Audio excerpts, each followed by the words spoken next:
includes customized programs with visiting international experts and overseas attachments. SingHealth is also working with overseas healthcare institutions to establish training and exchange programs.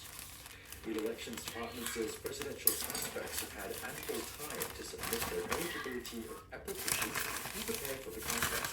The ELD says to be fair to all prospective candidates, the application of the certificates of eligibility closes 5 days after the date of election is issued. And for headlines anytime, go to cna.asia.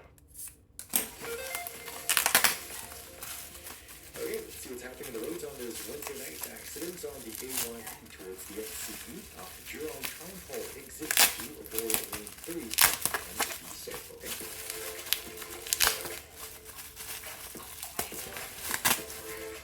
Getting back to CNA correspondence, where host Steve continues chatting with our Seoul correspondent Lim Yun-suk about the lessons South Korea learned from organizing the Scouts Jamboree earlier this month. Well, yes, and that's what some of the adult volunteers and some of the other the adults from the contingents were telling me, that, this is like the Olympics. There are checks done. We have a committee coming here beforehand to make sure that everything is in place.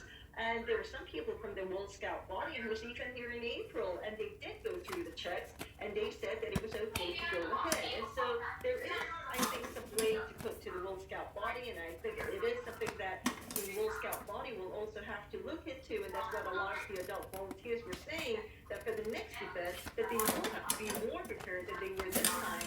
And it's also possible that perhaps the organizers on both sides were not aware or did not expect this extreme heat, since it has caught many South Koreans by surprise. And even the South Korean government right now had raised its warning level to the highest in recent years. But there are also some critics here saying that the World Scout body would have known that this was reclaimed land, and there could be problems with this by setting up the camps there and setting up the tents.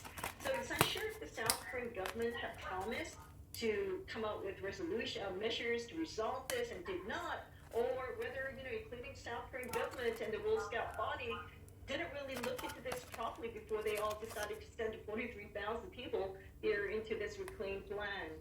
It makes you think more about the World Scout motto of be prepared, doesn't it?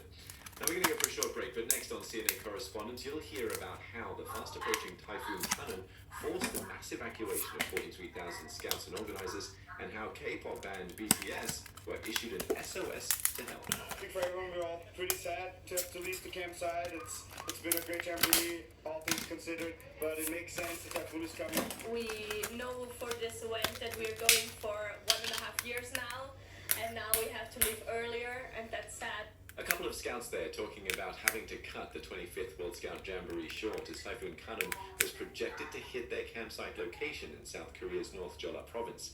Steve Lai here, and our Korea correspondent, Lim Yun-suk, still with me as well. Yun-suk, we heard from a couple of scouts just now, sad for sure, but they seemed understanding of the situation. What did some of the ones you spoke to tell you? Well, yes, I think most of them did say that they were sad to leave. I mean, at first there were lots of issues, like with the heat.